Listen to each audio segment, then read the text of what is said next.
Thank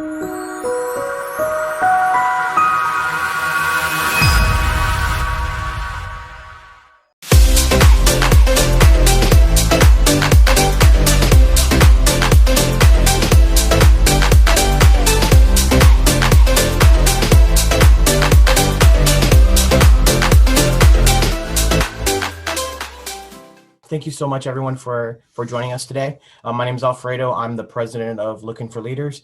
We are a 501c3 nonprofit organization that develops and facilitates youth empowerment camps. We're focused primarily in Ghana, but hopefully soon we'll start spreading it to other parts of the world.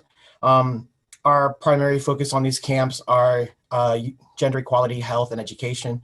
And we right now, because of COVID, we're not doing these big camps like we wanted to. We're kind of doing little small ones that we take to villages. Right now, we actually just finished one today with our team that's over there, and it went really well. We were teaching them how to make soap so that they can use that to generate income for themselves. So it went really well. Because of our focus on gender equality, we want to do something really special for International Women's Day, which is actually tomorrow. So we created this panel with some amazing women. We're very happy to have them all here. And I hope that this sparks some more conversation towards what we can do to bring gender equality to the forefront and keep building it. Before I turn it over to Margot, our moderator, I just wanted to say I'm going to put our link to our website so you guys can also have some more information about what we're doing. And if you'd like to make any kind of donation to us, we'd really appreciate it. Right now, we're trying to raise funds so we can become an NGO in Ghana, which would open up a lot more opportunities for us. And then also to expand on these little groups that we're doing and to take the camp to other parts of Ghana. So thank you so much for joining us. Margot is our facilitator and our moderator for today.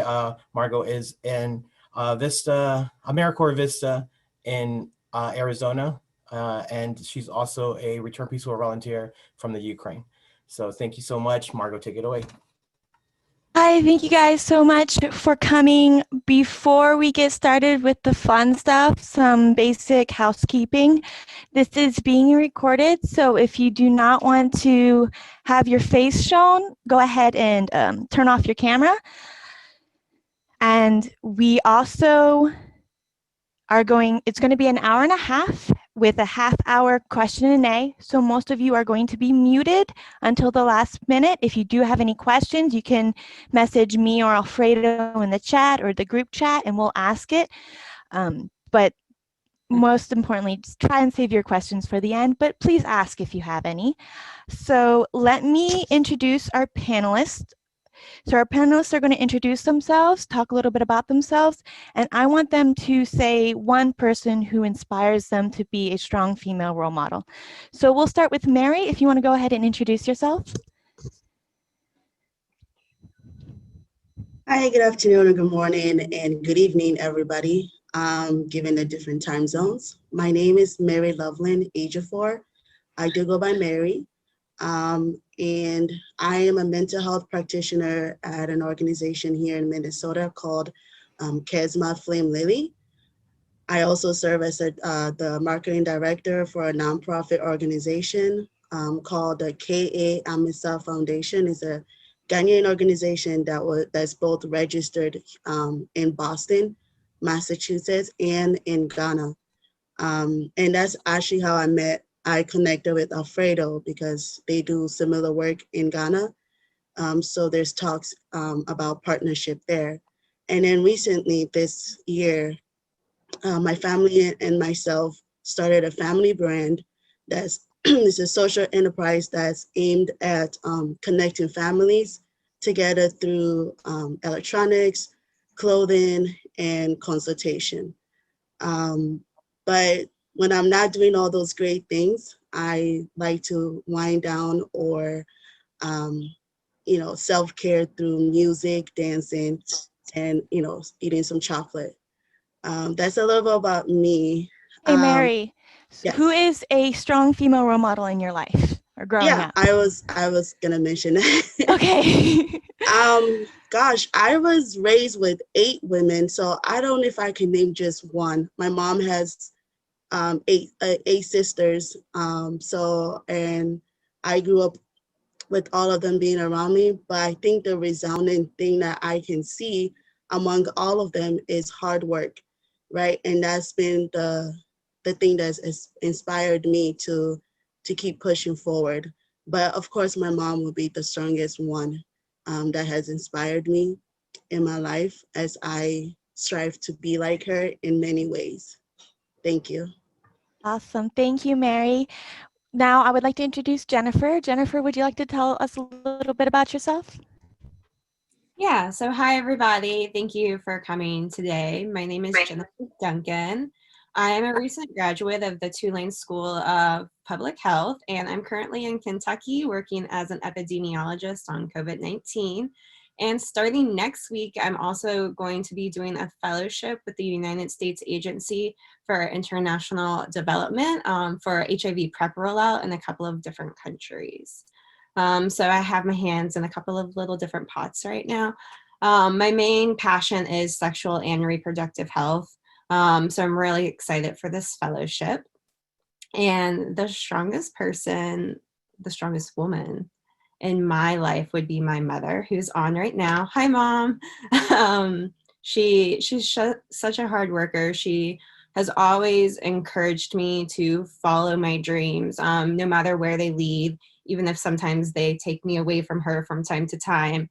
And I've never met a more passionate woman about the work she does. And she's really instilled a sense of like hard work in me as well. So she's an amazing person. Awesome. Thank you, Jennifer. Now I'm opening the floor up to Nicole, who's in South Africa right now. That's correct. Thank you so much, Margot, Alfredo, Looking for Leaders, all of the other esteemed panelists here. Happy International Women's Day, happy Women's Month. It's such a pleasure to be here with you all. Greetings from Cape Town, South Africa. My name is Nicole Bannister. I am the founder and commissioner of a digital storytelling platform called My Basketball Team, where we share short, sexy stories about dating, intimacy, and relationships submitted by folks globally in an effort to sort of create a more sex-positive dialogue and end gender-based violence by demonstrating real, healthy examples of intimacy. I've been in Cape Town in South Africa for over 5 years now. I've spent the last decade working across community-based sexual health and education programs across the African continent and across the Western Pacific. I'm also a returned Peace Corps volunteer from South Africa. I moved here in 2013 to serve in a rural province called Limpopo, and I simply never left. So that's a little bit about me. My strongest female role model, as some others have already mentioned, is absolutely my mother. My mom is from Iran. She was born and raised there, and she moved to the United States when she was 16 years old by herself. And as someone who has now left their home country to go live somewhere completely different and to integrate into that community, into that culture, and learn the language and everything, she's such an inspiration to me. So that's absolutely my strongest female role model. Thank you. Awesome. Thank you, Nicole. Now I'm opening the floor up to Molly. Hello, Molly. Tell us a little bit about yourself. Hi, yeah, thank you so much, Alfredo and Margot and everybody else. It's awesome to see so many amazing women on the call today. I'm super excited to be here. So my name is Molly Madison, and I have been in the kind of international education sphere for the past 5 years. It started when I was a Peace Corps volunteer in Ghana, and when I came back, I began working at Yale University on a program called Yale Young African Scholars. And so I manage this program, and we focus a lot on education, access, and equity for students across the African continent. And more recently, I've gotten involved with the Peace Corps Community for Refugees, where we started a really amazing initiative to help specifically women who have been resettled in the United States with their family. We found that they were often left out of kind of the ESL or the help sphere in the resettlement process. So we wanted to make sure that women had the same support that maybe their husbands or the men in their life did. So that's been really amazing. And then on nights and weekends, I'm also pursuing my master's degree at the Harvard Graduate School of Education in International Education Policy, which has been amazing as well. And I am going to sound like a broken record here as well. I think the most influential person in my life and the strongest woman that I know has been my mom, raising 4 kids, and she was always working at the same time, and she went back and got her master's on top of this while she was working and while she was raising kids. And having such a strong role model, I think, allowed me to become who I am today. And I always saw, there's no obstacle that's too big to face. And when you have that kind of support system behind you, you can do anything. And yeah, shout out to my mom. I love her. And she's definitely the most influential person that I know. Awesome. Thank you, Molly. So I'm sorry if I'm going to butcher your name, but let me introduce Aminata. Or how do you pronounce your name? Yes, it is Aminatu. Okay, Aminatu. Tell us a little bit about yourself. Okay, hi everyone. Happy International Women's Day in advance. We know it's tomorrow. So I'm Aminatu Abdullahi from Ghana, and I'm currently a student at Montgomery College. So right now I'm pursuing biological science degree, and I'm interested in going into the medical field after my bachelor's degree. And I'm currently a peer educator, and I do education and relating to awareness of human trafficking, sexual harassment, and just violence among college students, and also drug abuse. So we go around colleges to do presentation and just making the students know their environment, just in case these things are happening, how they can report it, resources that can help people who are in this situation like human trafficking or sexual harassment. So that's just a little bit about me as a student. And also a person who have made me really strong is also my mother. Yes, she had 8 kids. I'm the last born, and she's still stronger than I am right now. She's so strong, and she fight for what she wants. She doesn't just sit there and let people tell her, oh, do this and do that. Though she's not educated, she hasn't been in class 1, but she still knows what she wants, and that when I look up to her, she inspires me and makes me really strong. Awesome. Thank you. And lastly, I'm going to introduce Maria. Tell us a little bit about yourself, Maria. Hi, everyone. Thanks for making it today. Currently calling in from the Bay Area in California. I am Filipino American, and I was raised predominantly outside of the US. So like my identity as an American is this really weird thing that I'm still sort of figuring it out. And absolutely love traveling. And I think that's something that definitely brought me to the Peace Corps, and more specifically, my interest in agriculture. But having said that, I'm actually not right now even working in any agricultural field. I'm actually working as a clinic manager for a virtual naturopathic clinic, virtual since the pandemic.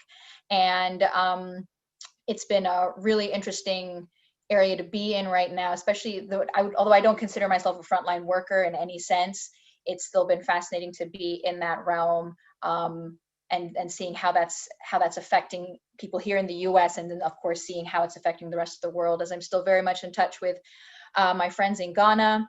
And also coming to that now, I am working with my former supervisor there, trying to get some projects off the ground, focusing on education, specifically in IT, and also helping with the community that I was in for 2 years of my service, after they suffered some really damaging floods last year up in northern Ghana. So hoping to get that off the ground. So watch this space, everybody. Let's see, gosh, to name only one inspiring woman is impossible. So with that, because there was always women being added to that roster, I would say, let me mention then a woman who is kind of more recently in that high esteem, and that's got to be Lizzo. I mean, she's just absolutely amazing. Just inspiring in so many different ways. And the way that she goes for what she wants, she works super hard, and like make sure that she's really putting the time into her craft. I think everything that she does is so different and so new. And also she's so unapologetically her. Never backing down from that, from who she is, from everything, from her appearances, because that's not mainstream beauty, and she rocks it like no other. And I really feel like she's making changes, and I think inspiring so many women from different walks of life, and I think really, really also challenging beauty standards, which so often is set by men. So yeah, thank you. Awesome. So that's all of our great panelists. So the first question I'm going to ask today is, what does it mean to be a feminist? So what do you girls think it means to be a feminist?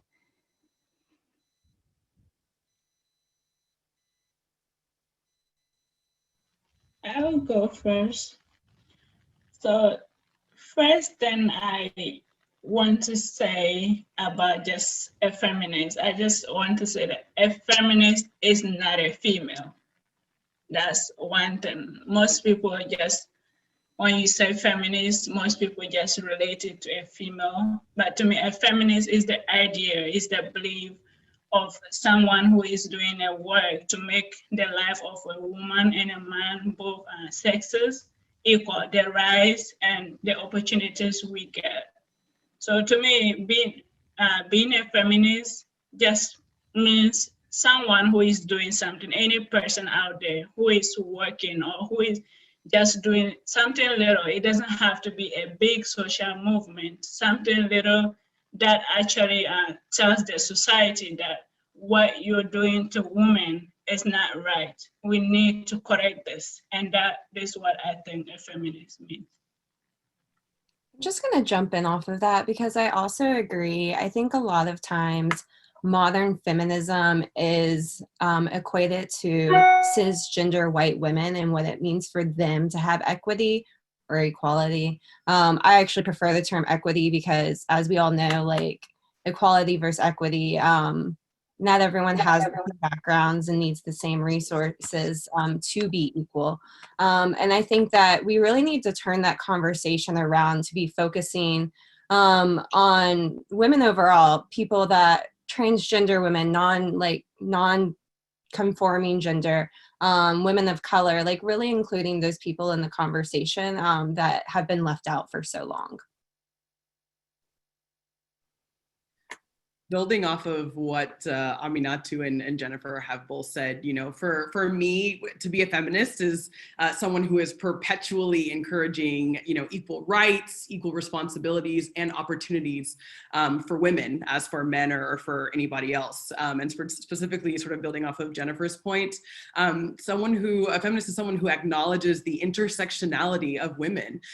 Women hold and identify with so many different things. You know, you're not just a woman. You're a Black woman, you're a Persian woman, you're an American woman, you're a Ghanaian woman. Are you able-bodied? You know, do you identify as, you know, LGBTQIA?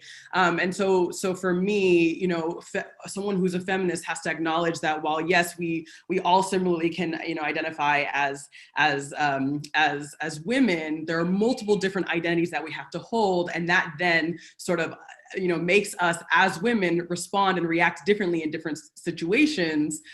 As we sort of have to sort of balance out our rank, you know, is it my woman identity that is most important here? Is it my Black identity that is most important here? Is it my able-bodied identity that's most important here?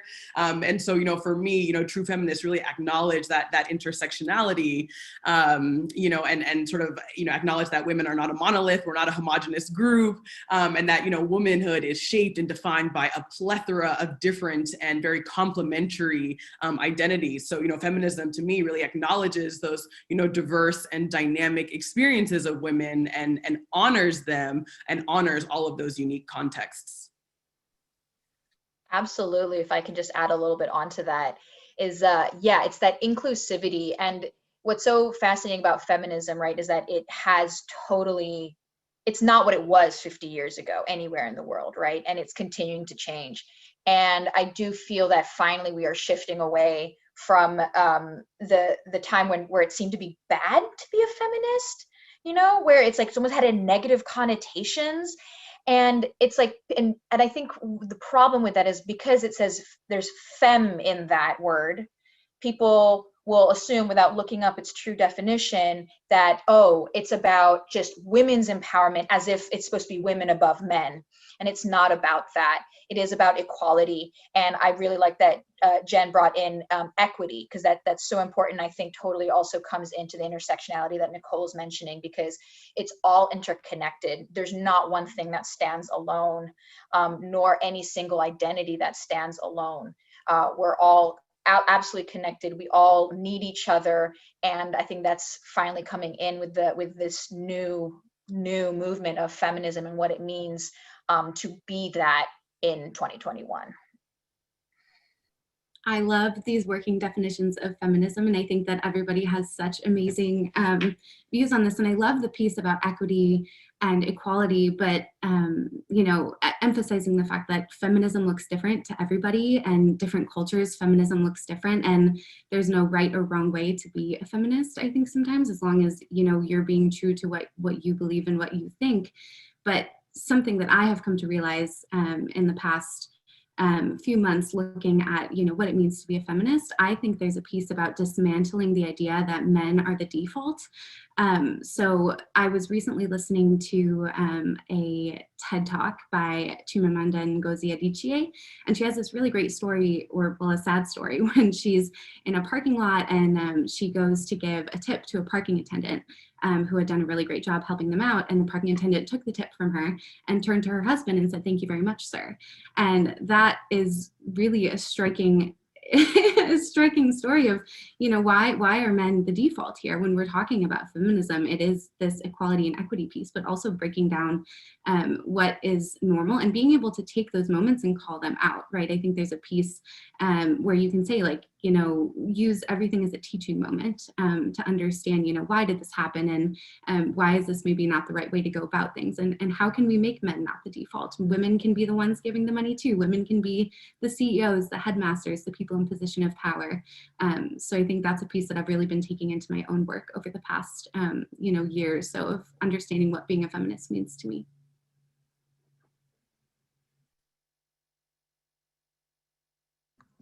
Ditto to what everybody said. Awesome. Okay. How do you think gender roles have changed from the past to what they are today?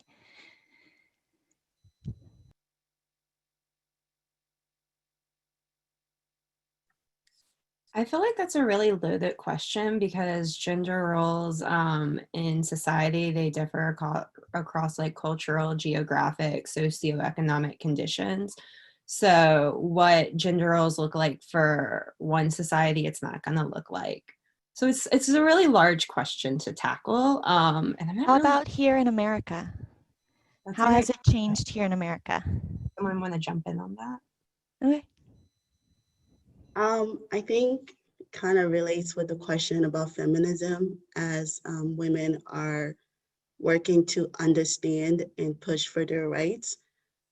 Gender roles have shifted from, again, men being the default, like somebody mentioned, to women recognizing that, you know, they can do the same thing men have been doing, right?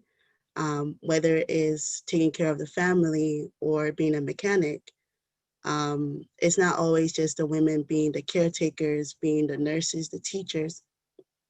Anybody who is interested in whatever role they want to take upon nowadays are able to. And that's the beauty of living in America, is having that understanding that my right as a person doesn't determine what my role should look like, right? And then having that continuous conversation about what it means to be female and male, or binary or non-binary, right? So I think the roles have to be understood in that sense, that there's no, like, the roles are not clear cut like they used to be, right? With women staying at home and men going off to war or to work or whatever, it's shifting, and it continues to shift with more understanding on what it means to be a human person. I would kind of wonder, I want to ask this to the rest of the panel, and I know it might be a question that comes up later, but with COVID-19, do you feel like there's a shift backwards a bit in like women's role, like gender roles in the United States or elsewhere, with having to work from home and having kids around and things like that? I absolutely think so. I haven't read too much into it. I've only seen certain posts, but the New York Times has a New York parenting and New York gender profile, which I highly encourage anybody to check out, where they really focus on the role of the responsibilities of women that women have in this time of the pandemic, and just how absolutely overwhelming it has been. And that goes for all kinds of women, whether they're working moms or they're not working moms, and how there's this silent struggle. It's like almost they're not allowed to scream, you know, and voice just how difficult it is, because even from before COVID, it's just like, well, you chose to be a mom, so, you know, you have to, that's the responsibility. That's what you have to do. So be quiet and suck it up. Like, that's kind of the attitude. And I feel that's kind of come back into play a little bit now. And I say a little bit because how can I measure, you know, I don't know that. It's come back into play, I should say. And that's in the US. If we look at other places around the world, I was just reading recently that in India, a survey was done where only 7% of urban women have paid jobs. And since COVID started, women in India are more likely to be the first ones to lose their job, to start taking care of the kids, doing the house chores, all that sort of stuff. And then they're also the least likely to get it back. So it's almost like COVID has really just taken a big swipe at equality and equity for women all around the world in so many different ways that I do think is going to be really difficult to measure and also come back from. And this is for women. How about girls? Like, when we look at them and going to school, again, who are the people who are most likely to stop going to school first? Pandemic or no pandemic, right? It's girls. So, and already there's articles in The Economist talking about how COVID is really going to impact just the entire continent of Africa. And we all know, again, from that, it's going to be completely unequal. Like, it's going to look very different in South Africa to Namibia to parts of West Africa. You know, it's so different because each country, because again, Africa is not a country, like every place is being hit differently. And I think it was the Ghanaian minister of, I think it was either finance or maybe it was just for education, that he was saying that like it's going to be like this lost generation because of how impactful school is going to be affected, not just in Ghana but across the continent, with kids not being able to go back to school, most likely going to have wave after wave of the pandemic hit, because again, the vaccine rollout is not as quick as in Western countries, that they're going to be slower to recover. So again, the effects are going to be humongous, and we're not going to be able to pin down exactly what they are because it's going to happen for years going forward.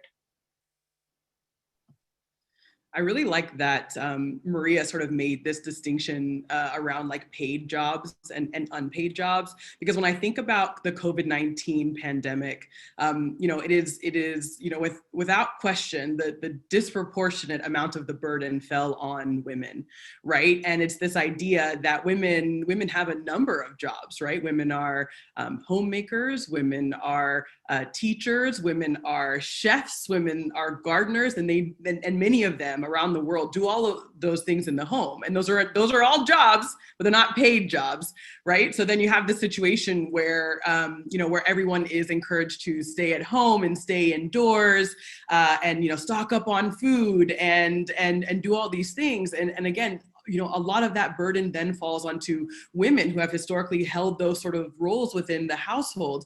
And so now you're doing those things all the time, perhaps for your partner as well, who used to not, you know, be there with that same sort of frequency, for all the kids who are now stuck at home and can't go to school in the same way. And then, you know, because it's a pandemic, we're meant to stay indoors and physically distance, you know, women don't have those same releases that they had before, you know, trying to go out with friends or go do something or go to the market or whatever, to just sort of have that release and that escape.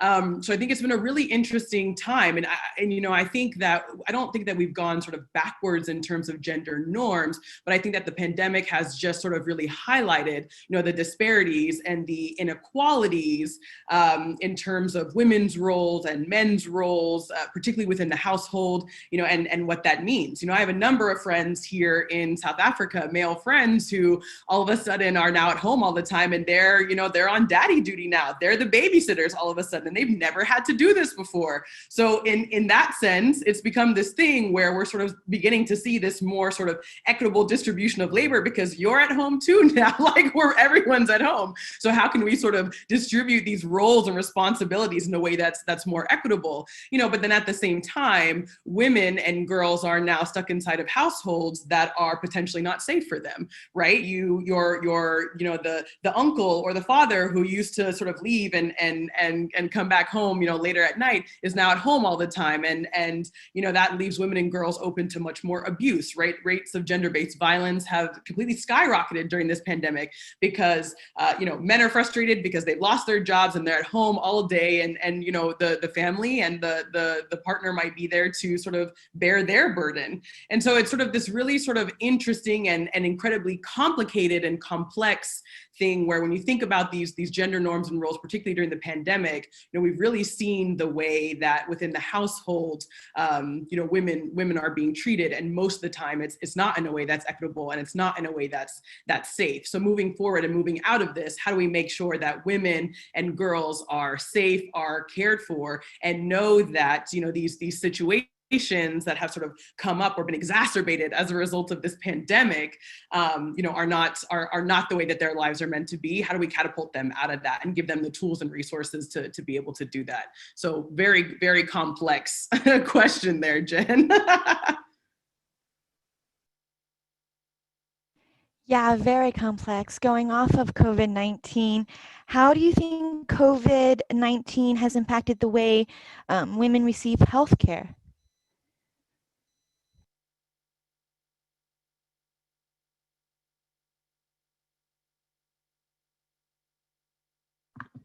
Um, I will have to say that women's health have been the back burner because, again, with all the things that women have to do in the home during COVID-19, and then also being I think Maria wrote in the chat, being like the emotional support, and not being paid to be therapists and counselors and psychologists, right? For not just the children, but for their partners, because it's been a challenging time. So it's like, okay, it's either do I get healthcare or health services for my children, or do I focus on myself, right? So it's like the priority thing. It's like who should heal first, the children or the mothers, right? During this pandemic. So I think, again, that's a loaded question, and we have to really be compassionate and take time to really think of like what's going on internally, right? Women are being tasked to step up to do more than they've ever done in the past, for not just their kids, but for the partners and for the family as a whole. So we have to wonder, is healthcare, right, at the forefront? And then if it is, then we have to wonder, okay, how is it even presented to women, and how is it available? So I really think the COVID has really shifted a lot of things, especially in the healthcare industry, and how it has made it accessible to not just women, but to everyone. So it would be interesting to hear what the other panelists have to say. So even with pandemic or without pandemic, I'm going to speak specifically to women healthcare in Ghana. There is this stigma that prevent women from getting their healthcare that they really need, especially around reproductive health and around certain diseases like HIV and other like diseases. So there's this stigma in the society that makes it difficult for a woman to go out and seek for that help, or I have this and I don't know what it is and I need to find out what it is. So women mostly just keep it in.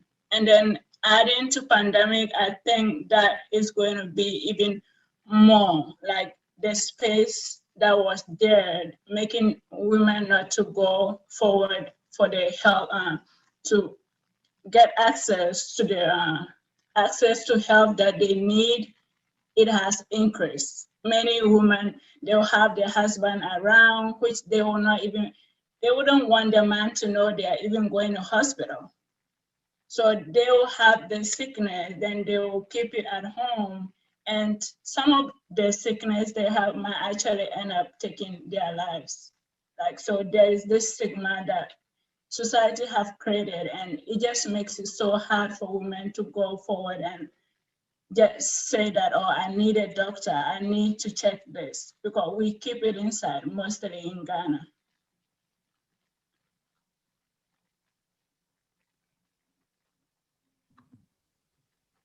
You're on mute, Maria. Sorry, thank you. I thought I unmuted it. Thank you. So many good points. And I think that's what's so fascinating is that it's that prioritization again, right? Like this is how another way in which women are being negatively impacted is that they always have to prioritize as usually the primary caretakers in the family. And again, also we need to look at the wealth gap. You know, if you're a rich woman, you're probably going to be okay wherever you are in the world because you can pay for it. If you're poor, again, you have to prioritize because is it okay, am I going to put food on the table tonight or am I going to go get myself meds, you know, to help take care of myself? And that's like meds. We're not even talking about, well, we have briefly mentioned already, mental health, which I think is super important. And again, part of that thing that's really causing some damage for the long term that COVID has caused in this. And if you then again, you look at the stigma that Aminatu brought up, it's like, yeah, talk about then just mental health in countries where mental health is not even really acknowledged or dealt with, right? I mean, again, also just that prioritization of the few financial resources that women have, they're not going to prioritize their own health because there are other things that they feel are more important. And then speaking more about mental health, we also have to look at the disparities, right? In my area of work, I see a lot of women and girls.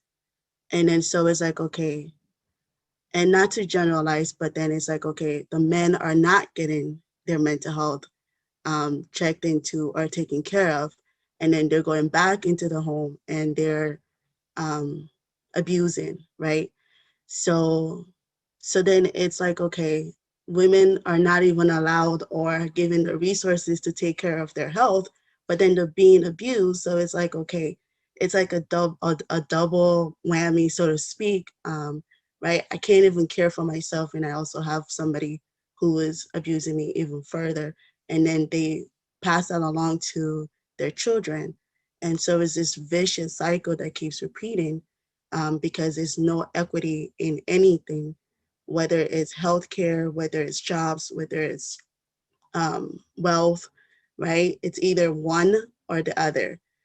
So I think the focus now moving forward should be everybody should have access to healthcare, right? But then America doesn't even have universal healthcare. And that's another topic on its own. So there's a lot of work to be done, but I think it affects mostly women and girls, especially with COVID, right? With everything that's going on and having to be having to be fully aware and hyper vigilant on their mental health and how it's affecting everybody around us. Going off of that, there was a really good article I read, and if I can find it, I'll share it with the group. And I think it was a study done in China, and it was looking at mental and sexual health in women during the COVID-19 pandemic. And it kind of brought up a lot of points you guys have already mentioned, sexual violence, and also things being put on the back burner. So like birth control and like HIV testing and counseling for women. And then like other things that I didn't even wouldn't have come to my mind, but like stigma around menstruation for cisgender women and lack of access to those sort of resources because of quarantine and not being able to always get out and get the resources that you need. And there has been an increase in abortion rates because of women not having access to, as I said, birth control. And it's a very interesting article. If I can find it, I'll share it with you guys. But I think it's a good read because it points out like all of these little things that you guys have already mentioned. Awesome. Thank you. So I know that you mentioned trauma because of COVID-19, women. What about generational trauma? What is generational trauma and how can that be passed down from mother to daughter?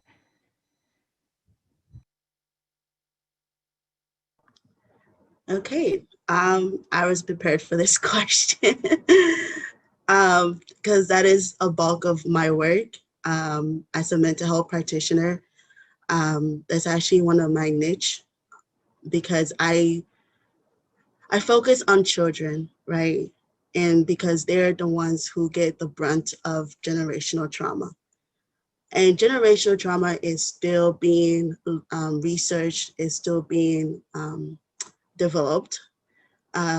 Researchers are not quite sure like where it started, but it can be seen in different ways. And sometimes it's not seen, right? It's the little nuances that goes around in the family. For example, I remember when I was doing a research for my undergrad, and it's mothers who were in prostitution prostituting their children, their girls.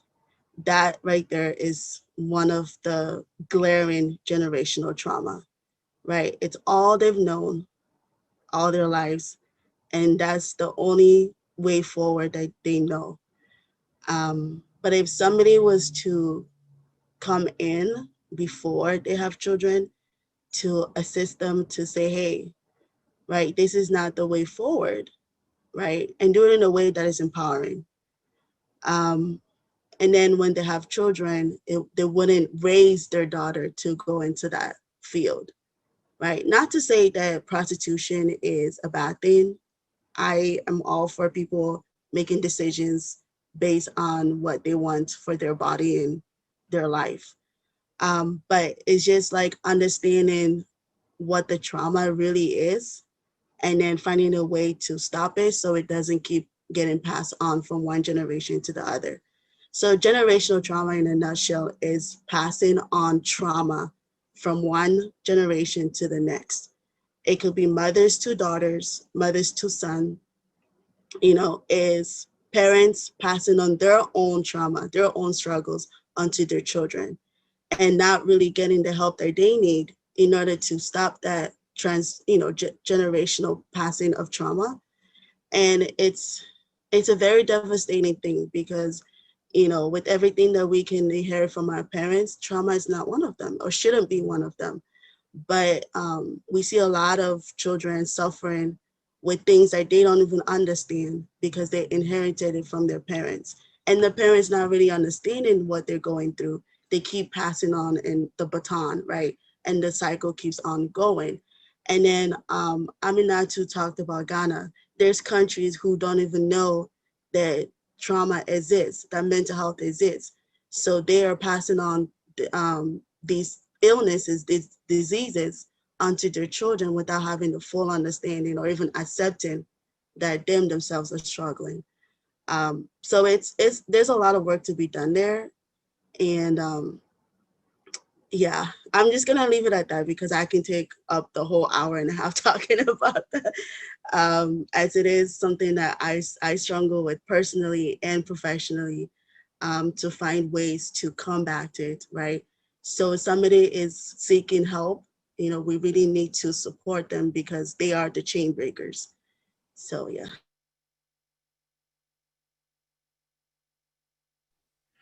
Adding on to that too, I mean, the example that Mary used is such a clear-cut example of generational trauma, right? But she also mentioned that there's so many unseen forms of generational trauma.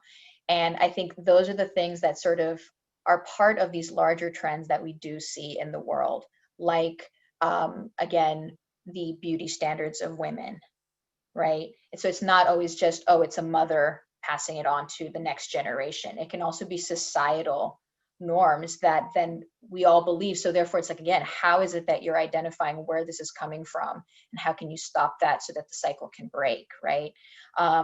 In the Philippines, it's colorism is a huge, huge problem. And that's definitely a generational thing, but also like it probably stems from colonialism because we were under Spanish rule for about 400 years. So it's like, again, how do you break that when there's so many other layers that are wrapped up in that, like the Spanish bringing Christianity as well to the Philippine Islands.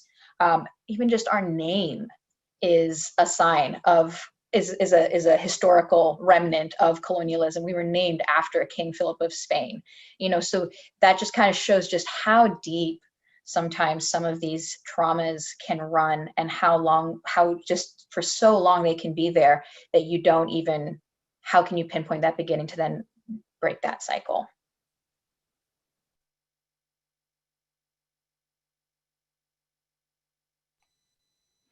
Awesome. Thank you, Maria. You were speaking, Emily Matu? Yes, so I was going to add to what Maria just said about it being not just in family, but also like the society or a country as a whole. So, and I think slavery has actually left some generational trauma in our societies because people look back so much on slavery, what happened to them or what happened to their great-great-grandparents.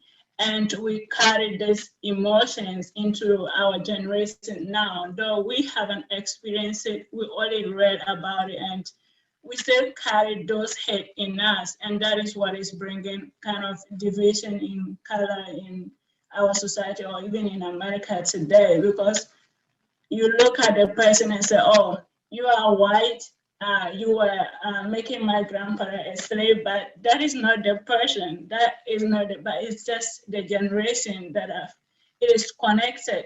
It is this deep emotional feeling that people are struggling to like cut loose of. It is hard to cut loose of because that is kind of part of the bloodline, and you feel like, oh, if I let this go scot-free, what will my grandparents think of me, or what would this think of me? And that actually like, yeah, increases it. And day by day, I think the world is trying to lose like something, especially about slavery, but sometimes it's just still there, like back in our minds.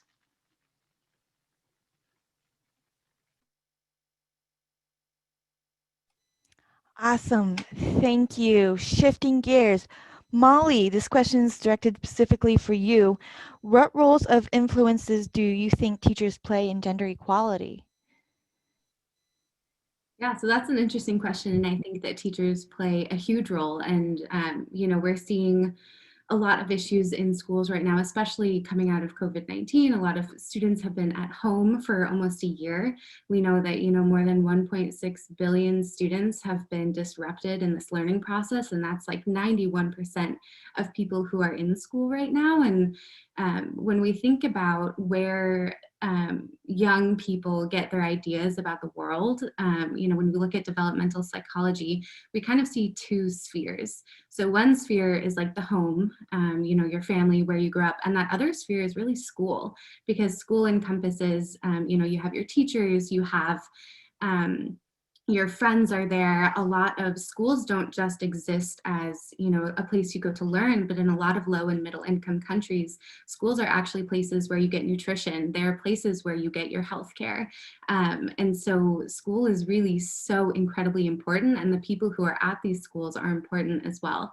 And I think especially a lot of my research focuses on these low and middle income countries where we have these, I don't even want to call them gender roles, because I think they're more like gender stereotypes. You know, they're not hard and set roles, but they're these perpetuated stereotypes that we have time and time again from a lot of misinformation. But we'll have instances where you know, a teacher might be, let's say they're punishing students for coming late to class. And so they will take the girls and they'll say, okay, your job is to, you know, wash these towels that we had at the school. And then the boys will go weed the field. Just kind of simple things like that, kind of separating these roles of men and the roles of girls in school is really problematic. It's something that is perpetuated and sticks with girls. We know they remember these things. You remember what happens when you're growing up. And a lot of times, again, in across low and middle income countries, if you're talking about schools that have prefects or kind of like a class, the top person in your class who's maybe tasked with some extra duties of helping out, and it's a prestigious role.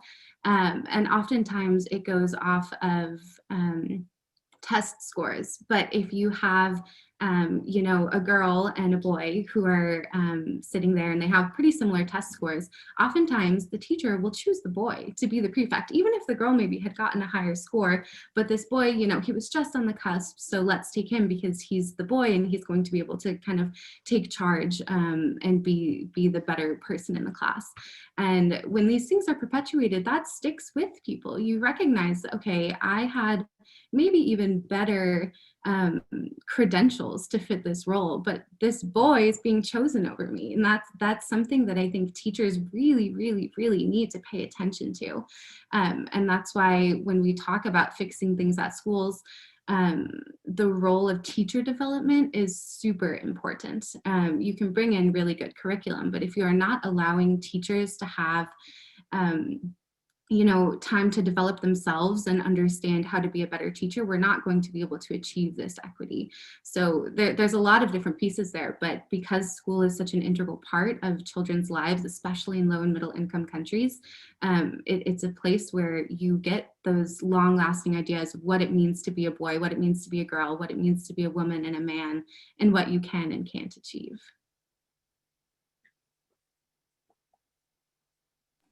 Awesome. Does anyone else want to chip into that question now? I just want to point out, it's interesting to like kind of notice like the different subjects different teachers teach based on who they are, whether there's a male or female. And one of the good examples I have is when I was in high school, right? All the like the shop or like the mechanic or, you know, those type of classes were taught by males. And a lot of the students were males, right? It was maybe one or two female in there because, right, it's perceived as this is what a man is supposed to do. So it's not only is it being taught by a man, but predominantly of the students were male. So I think it kind of starts from there, like who gets put in to teach what subjects can start that that kind of like a downward fall of what students start to perceive as who should be doing what in society. And just jumping in and building off of what Molly and Mary both have shared, it's quite interesting to see even outside of the classroom, when we think about what we teach our young people, and particularly, there's a number of people on this panel and a number of us who have worked across the sexual health space. And when it comes to what we teach boys and what we teach girls in terms of their sexuality and their sensuality and intimacy, it's absolutely fascinating, and there's a number of examples, right? We think about menstruation, like oftentimes girls are taught about menstruation because of course this is something that is happening to our bodies, but boys and men equally need that same teaching and training about menstruation. There should be no fathers or no boys who are unaware that, women bleed once a month every month, or, or with whatever sort of frequency, people have with their periods. Our brothers and our fathers should feel completely comfortable going to the store and buying pads and tampons and cups, for our girl children and for our women. Even around, birth control, around contraception. There's a lot of gender norms and expectations and stereotypes, because, men are the one who are supposed to be wearing the male condom. Oftentimes women and girls feel like the male partner has to be the one who puts the condom on. Why can't the girl put the condom on? If you're the one who knows how to correctly put on a condom, then you should be the one putting the condom on, right? Not your male partner who doesn't know what he's doing, right? Doesn't know how to check for the air bubbles, doesn't know how to tear on the perforated edge, right? So when we talk about sort of what we teach boys and what we teach girls in the sexual health space and classrooms, etc., we need to be giving this equal information to both. And so for me, those are some of the ways that we start to actually shatter these gender norms and shatter these stereotypes, like Molly mentioned, because people have the same access to information and they have the same understanding. Why split boys and girls in the room and have two separate conversations when the reality is what's happening with women's bodies and what's happening with men's bodies, or people who don't identify as men and women, is a conversation that everyone needs to be having. So when it comes to education and when it comes to the, to teaching, we have to be sure that, both sides of the coin are being seen by both boys and girls and men and women and however else you identify. How soon do you think this should be taught in schools? How early should it be taught, or how late should this stuff be taught to both men and women? I'll jump in quickly. From the sexual health perspective, given the sort of alarming rates of femicide, intimate partner violence, gender-based violence, there are concepts around consent and around intimacy that can be taught from an incredibly young age. If your child, boy child, girl child, if your child is 3 years old, starting to play on the playground, your child needs to know that if they want to go, hold their friend's hand on the playground, they must ask them first. They can't just go grab their hand. They can't just go give them a hug, right? You ask your friend, hey, can I hold your hand? Hey, can I give you a hug? And so from a very early age, we can start to think about, okay, this obviously has nothing to do with sex, like holding someone's hand or giving someone a hug. You're 5 years old on the playground, that has nothing to do with sex. But what you are starting to entrench is ideas of consent, which then leads, later on in life, leads to your young person saying, oh, I can't kiss you if I haven't asked you first. I can't have sex with you if I haven't asked you first and you haven't agreed to it first, right? So I think that there's things you can start to do from a very, very, very early age to reinforce ideas of consent that can sort of lead to a more gender equitable world, and a world where women and men feel like they have equal power and communication in relationships, because you've entrenched ideas around issues of consent from the beginning.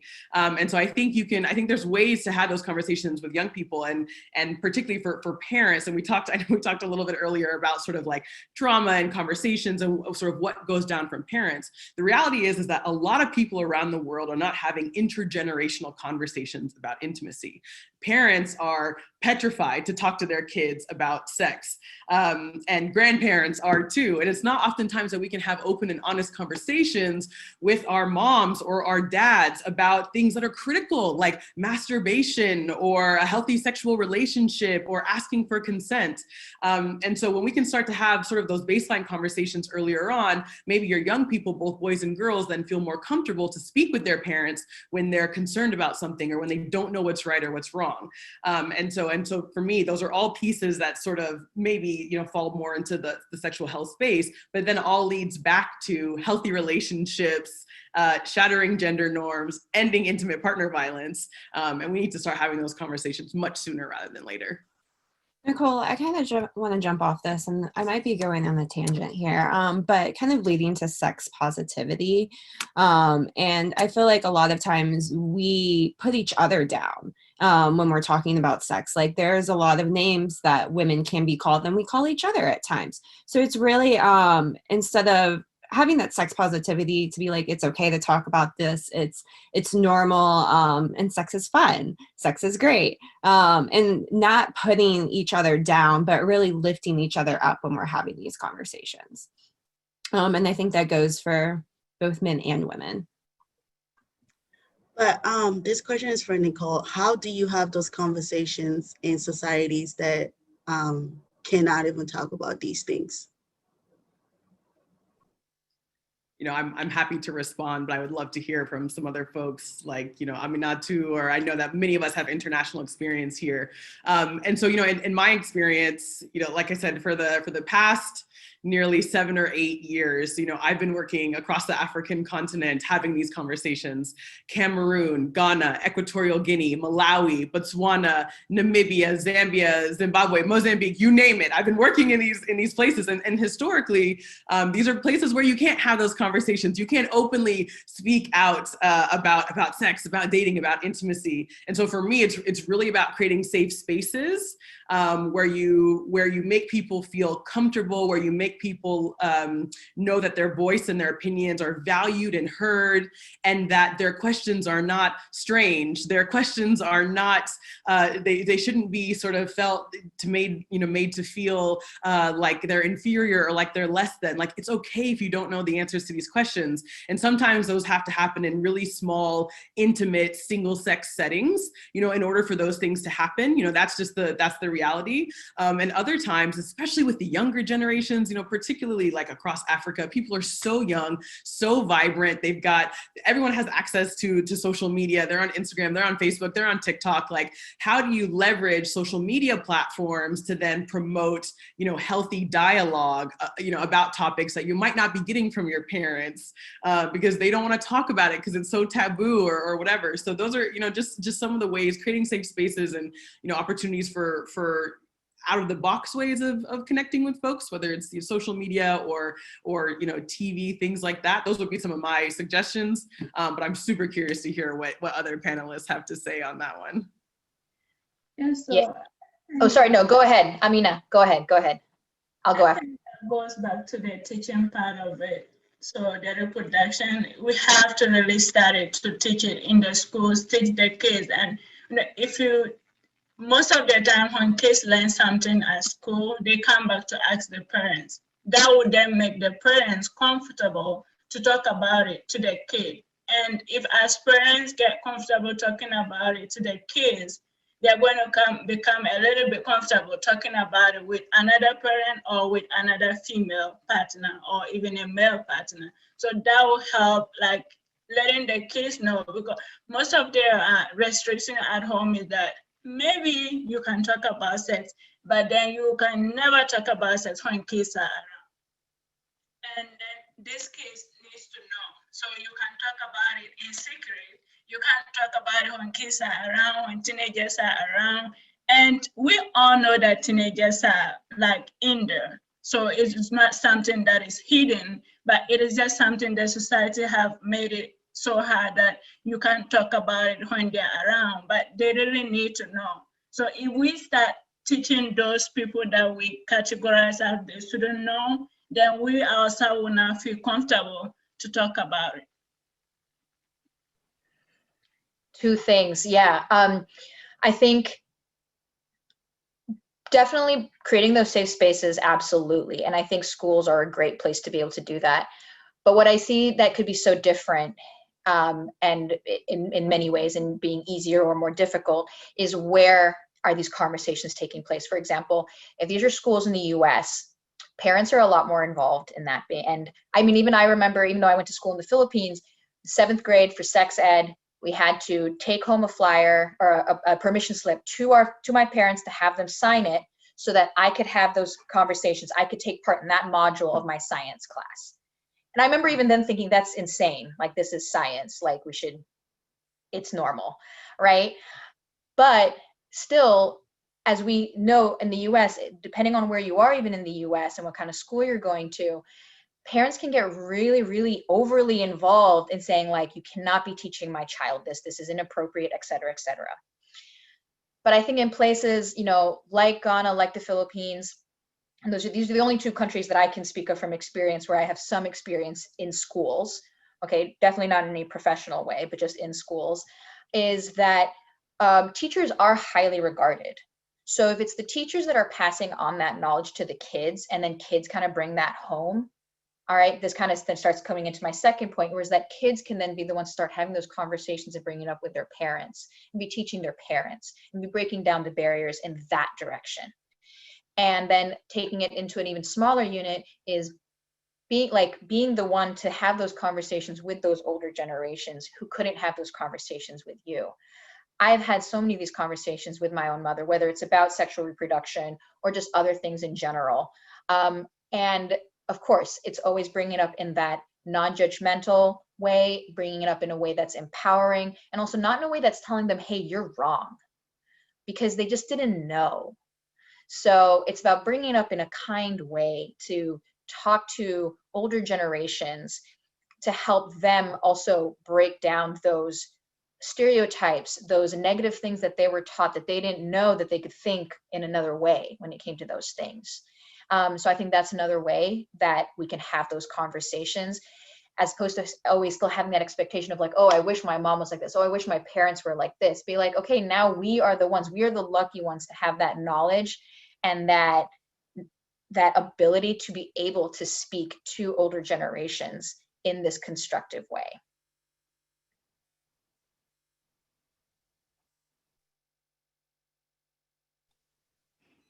Awesome. Thank you, guys. Now we're going to shift back gears a little bit.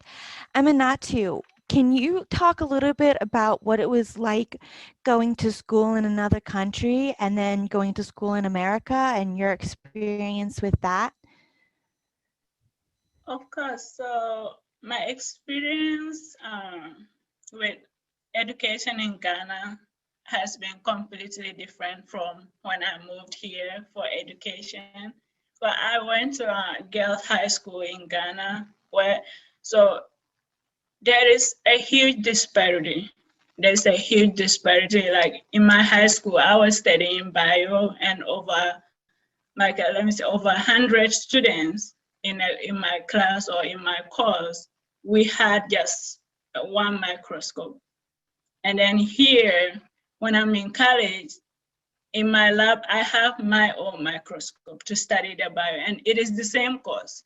So there is this huge disparity that in the education that I had in Ghana, it was okay. We were trying all our best, but it was just not enough because we didn't have those resources to actually get to use it. We were supposed to learn how to use the microscopes because we were bio students, but we could not because we are 100 students, and it might take us 1,000 days or years to be able to actually get to use it. So the teacher have to do everything so that the 100 students of us can see what is in it, or the teacher have to like put the specimen there. We can't do it ourselves because we are so many and the resource we have is just one.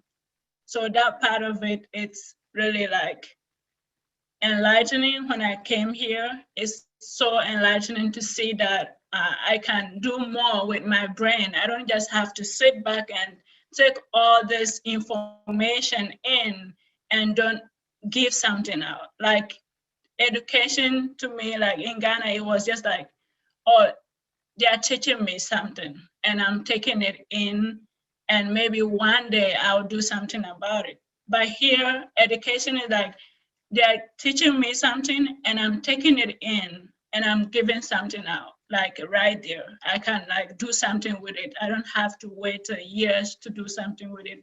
I can change the idea of it. I can like research more about it to know if that is really true, what they're telling me. So that I really like value that aspect of it here in America, the education. Yeah. Can I ask Awesome. Amina a follow-up question to that, actually? Yeah. Amina, first of all, it's great to see you again. It's been a few years. So you went to an all-girls high school. Did you find that more beneficial to your education than going to an all-gender school? For that, I'm not exactly sure whether that was beneficial because I haven't been into the mixed schools to see what I could have there rather than, so I have the one-way experience. So I'm not exactly sure whether that was beneficial, more beneficial, but speaking as an individual, I really liked it. I liked that I was in a single-sex school, and the fact that I didn't have a man to compete with me, I will compete and be on top. Like there's no this stereotype competition like, oh, if you write the exam, the guys will do better than you. We are all girls and let's do better. So that's one part like I like about, we didn't really have that much of the stereotype of, oh, you girls sucks, you girls don't do better, you girls can't pass the exams, like the guys are doing better than you. So that was something that we didn't have at the back of our mind. We just know it was us, and whatever we get or whatever we do, it is competition between us. And that was so nice to have.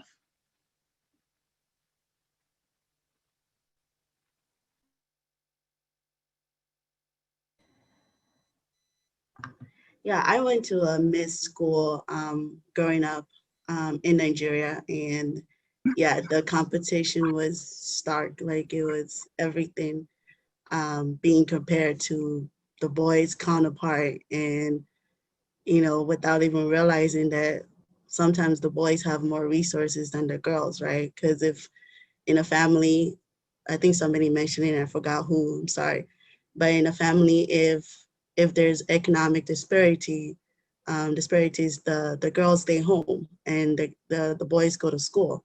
So it's like growing up with that underlying factor and being fully aware that, okay, even if you do go to school, when you come home, you gotta go straight to whether it is you go to work or you take care of your siblings or you do other things. And then of course, like homework becomes like the very last thing you do, late at night with the candle burning.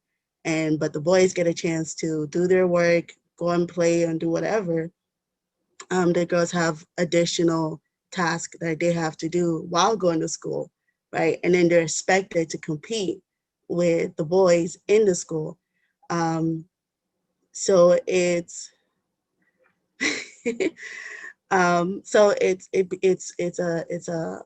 double-edged sword, right? Where it's like, okay, you're expected to perform, but then you don't necessarily have all the resources available to you.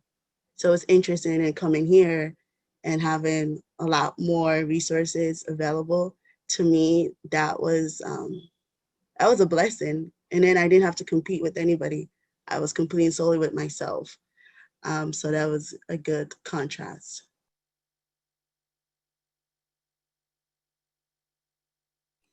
Awesome. Thank you.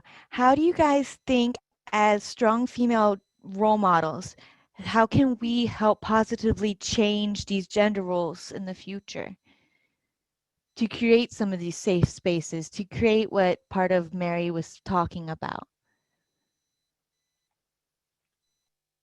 So I can just say, I think one of the most important things to do is just to use your voice and talk about things and use your platform to create places to have stories. One of the biggest things we know is that when when young girls don't see people who look like them in certain positions, they're not going to think that they can achieve that. So as women who come from either a place of privilege or people who have, achieved really amazing things in their life, I think we owe it to the people around us and to the people who will come after us to kind of speak about our experiences and be vocal about these things and let people know that there's a strong community of people, of men and women, and people from all over the world who want to see them succeed. And, just really being able to show people, where you came from and being honest and open, I think, about struggles and issues that you go through and letting people know that they're not alone in those things. And, to me, yeah, that's one of just the most important things, to keep using your voice and keep talking and challenging and, use your platform to bring other people in and bring in different perspectives, and don't always stick with this one line of, this is what I think about feminism and this is what I think about gender equality and this is great, but there are other ideas and other cultures and other people who have really great ideas, and having this intercultural, international dialogue is super important as well.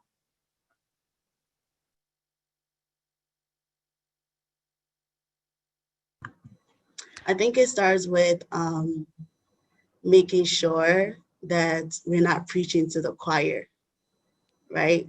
Because I do that often, right? Whenever I'm presenting or part of a forum, I always check to see who is in the audience. And 90, okay, minus one male, all of us are women, right? If we're talking about issues that are affecting us, we need to speak to those who are not actively, I'm sorry, Michael, I see you.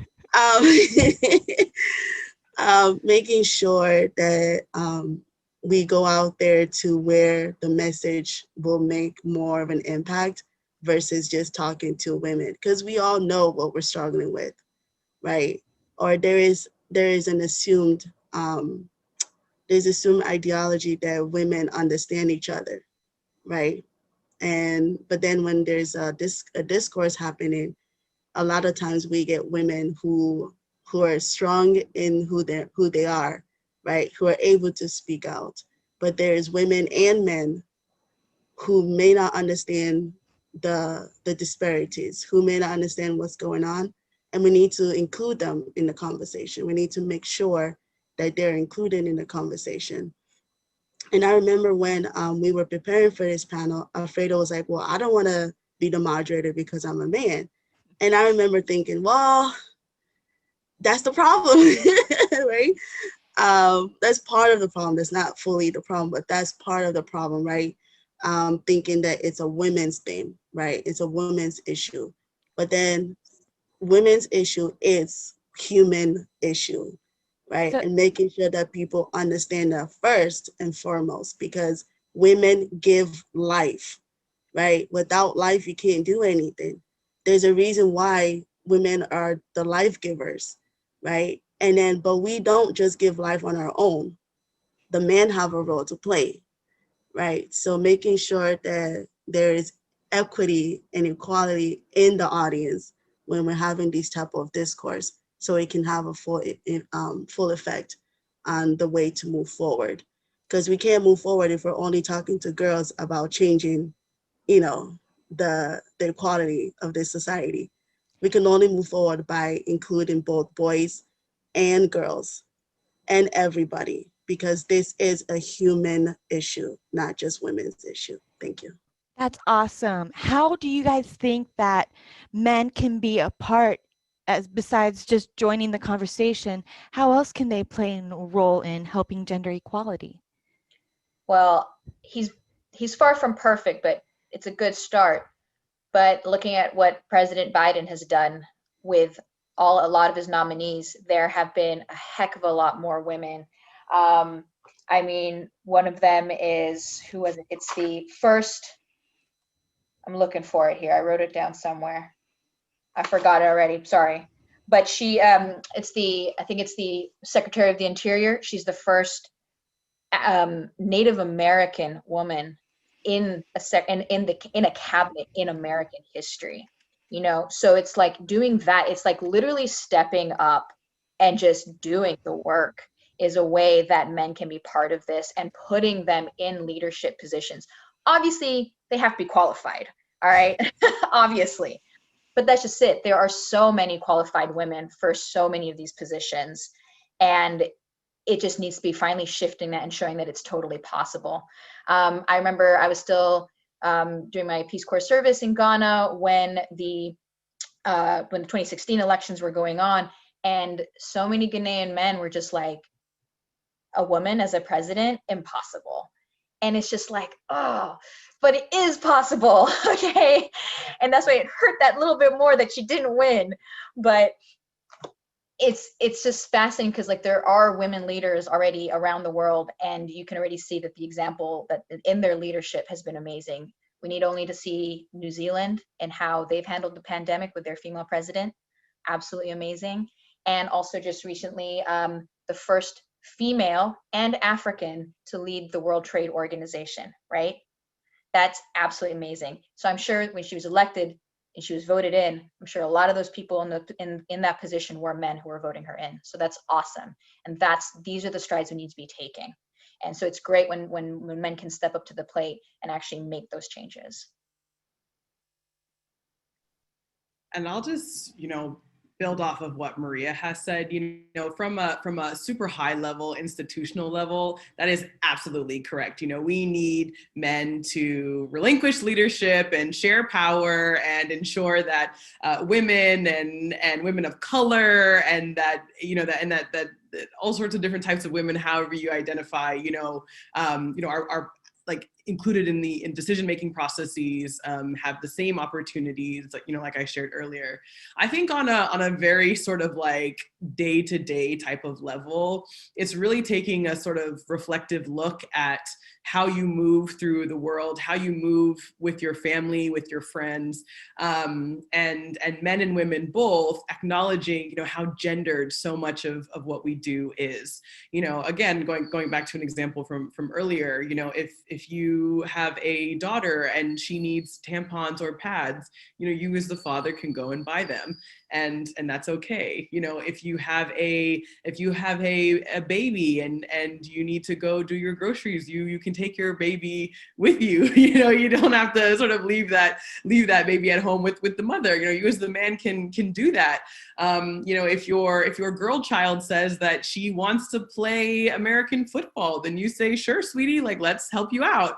It's sort of just like reconsidering and reshaping the narrative around what boys should be doing and what girls should be doing, what your role is in that as a mother or as a father or as a caretaker. And I think there's a lot of like little things that we can do on a day-to-day basis to really shatter those gender expectations that that society has placed on us. And again, these look radically different, as many of my peers here have mentioned. Those look radically different from culture to culture, across different races, across different countries. But the reality is there are sort of these like little small things that we can do to just shift the status quo. And when we start to sort of be intentional about those things, and like I made a joke earlier in the chat, just saying like, how do you girls think instead of how do you guys think? But it's just like these little small shifts in how we speak and how we present ourselves and how we move that can really make the biggest differences. And I think coming from a grassroots, very sort of community-based sort of level, I think it's when we can get that groundswell of support and traction from families and from communities that we can then start to influence from the ground up, our leadership, who, historically is very male dominated, very patriarchal, very white, right? We can start to challenge those norms. We can start to challenge that status quo, when we get sort of the communities and the masses of people on board around what gender, looks like and who does what in families and in relationships and in communities. So, we need that high level leadership shift, and we also need sort of a grassroots level day-to-day shift in just how we move through the world. Sorry if I can add on there too what Nicole said. And I think this is sort of now then shifting away from the main question, but I think leading into one of the other ones that we have, is that it's that language. It is so important. And you're so right that so much of what we do and say is gendered.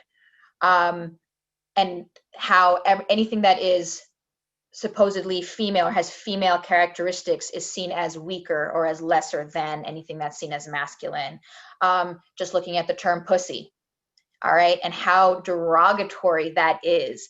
And it's just, and how derogatory it is used, when, let's be real, that is probably one of the strongest things in the world. It is what gives birth. All right, it is.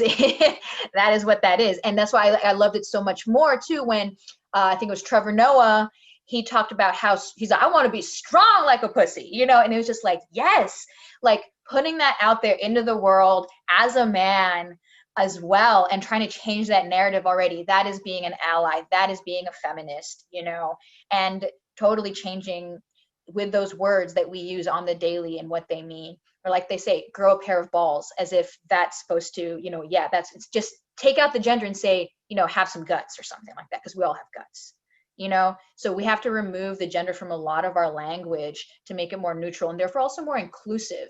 So like just in my own like language, I try and use the word partner, or or when I ask about somebody else, like your partner or your spouse, because that takes away the gender. So I'm not assuming what their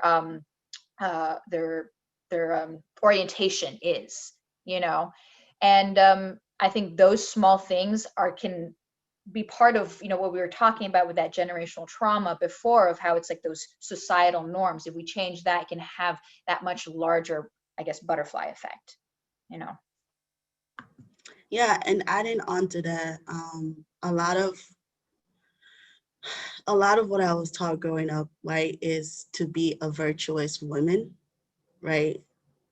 But then I feel like people misunderstand what it means to be a virtuous woman. Because if you really understand it and read it, it talks about women being a leader, taking care of her community, like doing all these strong things that get misconstrued to think that a virtuous woman is submissive, right? And that's the only focus that that term has, right? So language is key, and understanding language is a bigger part of moving forward and shifting the focus, right? If we really understand why those words are used, why those terms are used, and the true meaning behind certain things, it can really get us to start rearranging the way we see the world, right? A lot of work that I do on a regular basis is cognitive behavioral therapy. Is shifting the way we think to impact our behavior in a positive way. And thinking things and understanding things comes from the way we speak and what we hear others say, right? And it's like, okay, we grew up being told that we have to act one way, right? And it's like, okay. And then you break apart all those things that you are told to do or that you're expected to do, and you realize that there is power in some of those things. And then hang on to those power, right? And use those power to empower others, right? You know, if I'm going to be a virtuous woman, then I'm going to be a leader.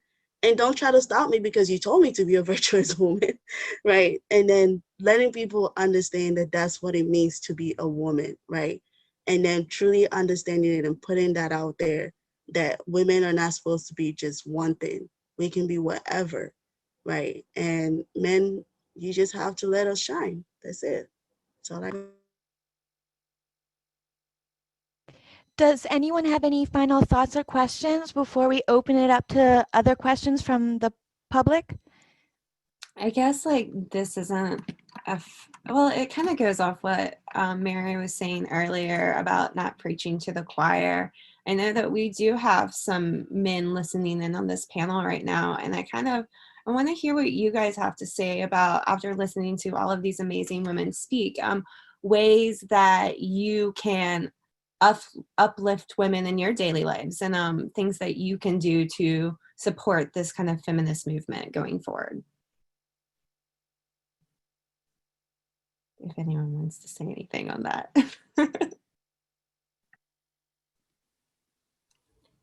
I guess I'll answer that, Jen. I think what you guys were saying is right, that we need to have more dialogue, and what Mary said about the moderator. I'll do that next time, Mary. Sorry. But just being a part of the conversation, and I think just letting other men know that it's so that, you know, we're supposed to be allies in this, you know. So that's it for me. Yeah, I As didn't the put you on other the. male, Jennifer, thank you for asking. I think I was blessed by being a middle child in between two sisters and with a really strong mother and a lot of women growing up. So, it's not an issue for me. It really isn't, being able to engage with women, not objectifying, not uncomfortable. It's like women are my sisters because I've got two great sisters. Having said that, I think men and I need to, when I see things that are anti-woman, I need to speak up, and I do. I call people out, and so that's something I think men need to do. I think we need to participate in this type of forum.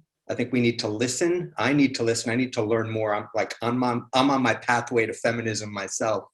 I think it's really important, the work we choose to do. I didn't know this was focused a bit on Ghana, but I've spent 5 years of my career working in northern Ghana with the resiliency program, focusing on women, mostly Muslim women, second wives, some third wives, up, Tamale and 15 or 16 of the districts in northern region, on a nutrition program. And respecting the religion, respecting the women, getting the women together to build social capital. It was a beautiful project, USAID funded, and I got to manage that for several years. So I think that's also important, what we choose to do. So I feel that I know a lot of men would take that defensively, like, I'm here, isn't that enough? But I think it's great that you asked both Alfredo and I to articulate it, and I hope I didn't take up too much time. Anyway, hi, Margot, RPCV Ukraine. Tamara is also staff from Ukraine. That's where I'm calling from, Kyiv. Hello, Michael. Thank you for joining. This is Bill McCoo. I'm an older generation, and I agree with Michael that we should shut down any kind of conversation that's not supportive of women. And maybe in my generation, it was more normal, but I know that it's not. And whenever I can, I shut it down and make them evaluate what they're saying and let them look at what the real issue is. I think this panel's been wonderful. I'm just going to go off of that. So Bill McCoo is actually my stepdad. And he was a very big influence in me and helping shape the way that I saw gender roles. He was a stay-at-home dad. My whole life, he's always done what people had associated with like women's roles in the household and the society. And he has been one of my biggest advocates and supporters growing up. So I really appreciate him being on this panel. Can I kind of actually now go off of that? We started off with our intros of saying who are who's a strong woman in our lives, but who are the strong men in our lives who have totally supported us, or just a man that we've seen, growing up or whatever. And like, this is where I'm going to say, yeah, definitely my dad. Good question. Absolutely. Like anything that I wanted to do growing up, any opportunity, any educational opportunity that came my way, I know that I could go to my dad and he would make it work. And I don't think I would be who I am without him. He is definitely the reason why I am interested in agriculture, because he worked in agriculture his entire life. He never treated me differently from my two brothers. I'm a middle child between two brothers. And it's just, yeah, I mean, I wouldn't be where I am without him. And also my dad is a white man from Midwest USA, and he is so different from the stereotypical Midwestern white man of the US.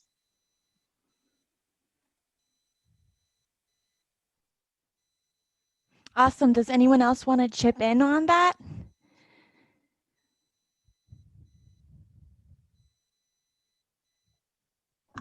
Yeah, of course, my dad is my strong role model, just because of like his big heart. And I think that's reflective of who I am today and the type of work I choose to do. But he's also a great leader. And I also admire that. But, you know, I see my parents as, you know, two partners working together, right? And leading in their own way. And I have some of those qualities that they have, and I aspire to have more qualities that they have, right? Because they may not be, my mom may not be in the front for as a leader, but she leads in her own way.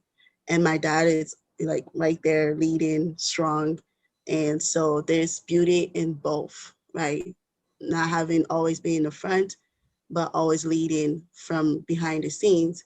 And then there's beauty in being in the front and leading from the front. So I definitely aspire fully to be like both of them.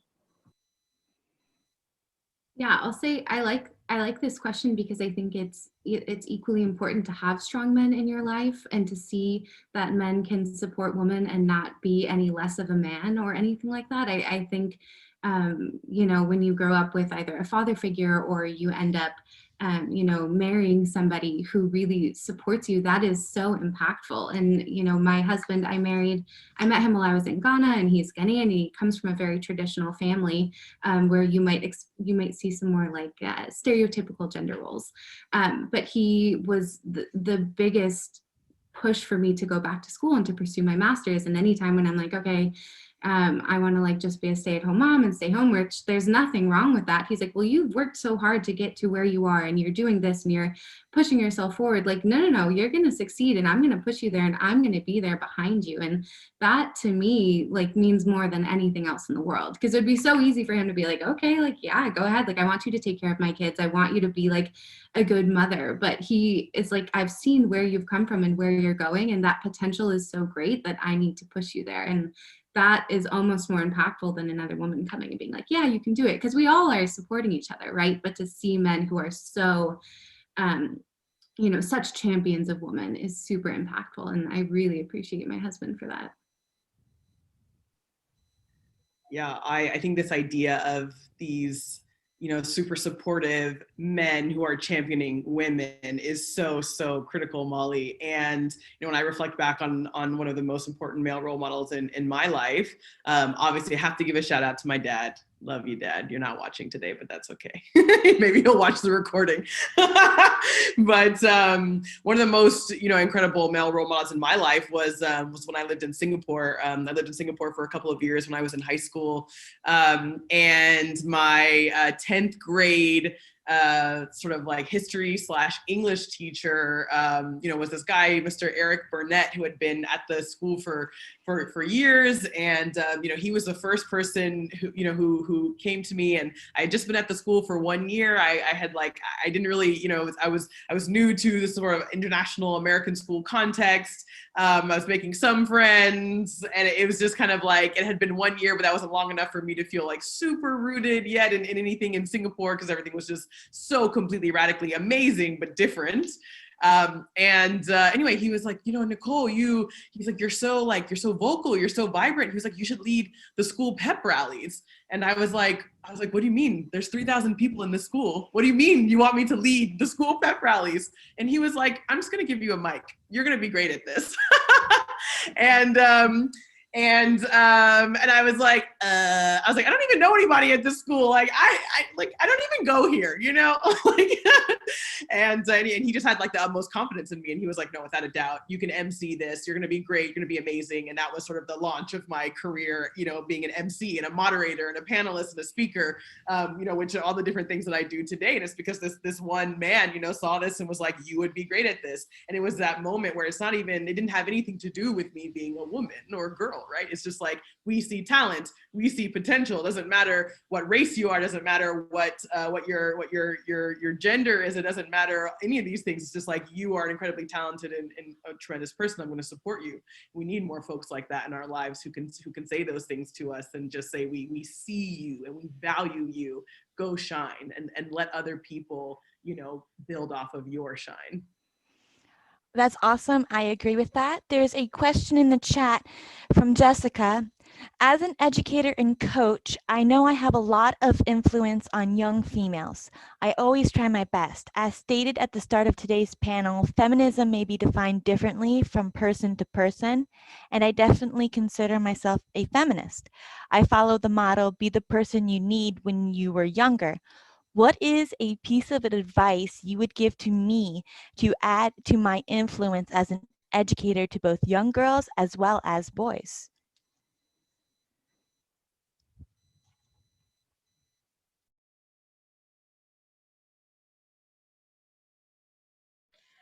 I think something we've really mentioned it throughout this entire discussion. But I think, Jessica, I think something that you could do as an educator and coach is, we were talking about safe spaces. So I think something that you could do is making sure that you are that safe space, that you are there for those girls and boys, and that making them feel that anybody, any one of them, no matter what the problem is, they know that they can come to you for support. And that, I think, is an easy thing to do. I think what's harder is preparing to be that person and to be in that position of responsibility, and understanding then, okay, if somebody were to come to you, you haven't said where you're an educator, but I don't know if it's in the US or in another country where maybe to be LGBTQIA is actually illegal, you know, how is it then that you could then support that student, that child, in a safe way for them, and also not putting yourself in danger, you know? So I think thinking about, like, preparing, if you're willing to be that person, be that safe space, preparing yourself to be able to have those conversations, knowing how you can actually offer that kind of support to your kids. I think that would be a really, really awesome thing to do. I have an educator friend who was teaching in the Middle East, now in Latin America, both places that can be quite anti-LGBTQIA, and she has been an amazing support for many, many kids, and creating it so that by knowing other LGBTQIA people around the world, she's connected them with that student to be able to be like, hey, you know, if you need somebody to talk to, I'm here, you know, because this kid couldn't even go to their own family, you know, that sort of thing. So it's just, I think doing that and being that kind of resource, especially in a place where maybe resources aren't readily available or openly available, I think that'd be fantastic. Thank you, Maria. As a person that works with children, one of the greatest advice that was given to me is that those who have been watered, water others, right? So doing the work behind the scene for yourself, right? Being aware of your privilege, your cultural awareness or understanding, how you were raised, and some of those nuances that you grew up with, and then understanding how they impact others or don't impact others, and being, you know, accepting who you are, healing yourself, and because it's important work that you do, and it can be sometimes strenuous. It can be sometimes, there's a word I'm looking for. So in order to continue being the safe space, like Maria mentioned, make sure that you yourself are able to take care of yourself, right? Because we want to take on all the children's problem, right? We don't ever want children to suffer. At least I don't. When I worked for CPS, I wanted to take all those kids home. So being aware that you can't, you know, do that, and then being able to be there for them, be fully present, but understanding that their burden is not your own burden, and taking care of yourself first, right? Because adults, what they do is try to solve children's problems based on their own understanding of what the problem or the issue is, instead of removing themselves from the issue and tackling it heads on as this is what this kid is presenting at this time versus this is what I think the child is struggling with. And so doing that self-care and awareness in, within yourself will give you the tool, the power, and the willingness to continue on working with children. And again, kudos to you because it's such a needed work that you're doing.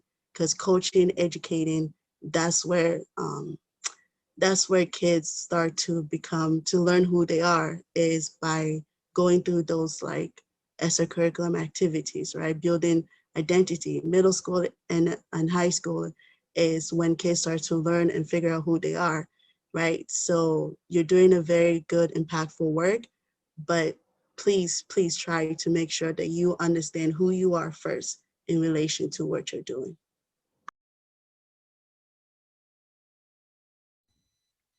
Awesome. Does anyone else have any other questions?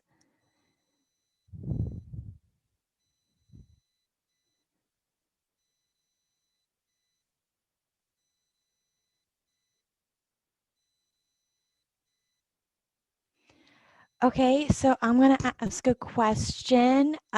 It was brought up LGBTQ, and so how do women's rights influence the rights of those in the LGBTQ community?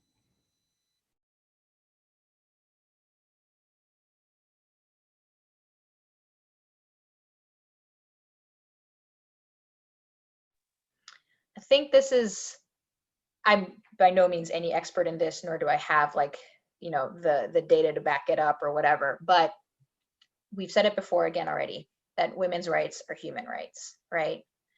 And so therefore, if there's equality for women, and what we have seen already in the past is that when there is more equality for women, then also follows more equality for the LGBTQIA community.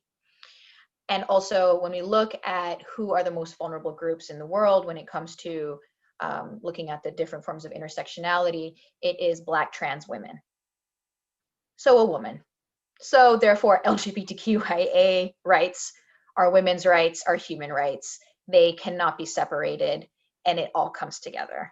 So, again, if it's women's rights are just one of the many steps, and that definitely should be taken because it just opens up the floodgates, I think, for equality and equity across the board for all forms of intersectionality and all forms of identity. I think this also has to go back to, I think it was Molly who said, like, using your privilege and your voice and your platform to lift up other people in the community, and especially transgender women who don't often have a voice in these conversations. They should be included. And exactly what you said, Maria, remembering that women's rights are human rights and using your platform to speak about that when you can. Awesome, thank you. Does anyone have any other questions for our esteemed panelists today? Okay, I want to thank everyone for coming here. I want to thank the panelists for participating. I think this was very beneficial, and I think a lot of people here got a lot from it. So thank you all for taking your time for being here today. I appreciate it. Alfredo appreciates it, and I know our panelists appreciate it as well. Yeah, definitely want to thank all the panelists and Margot, you as well, for moderating. This was amazing. I'm so grateful. You guys know I can't thank you guys enough for doing this, and thank you everybody that's here and participated in this and heard this. We really do appreciate everything. Thank you guys.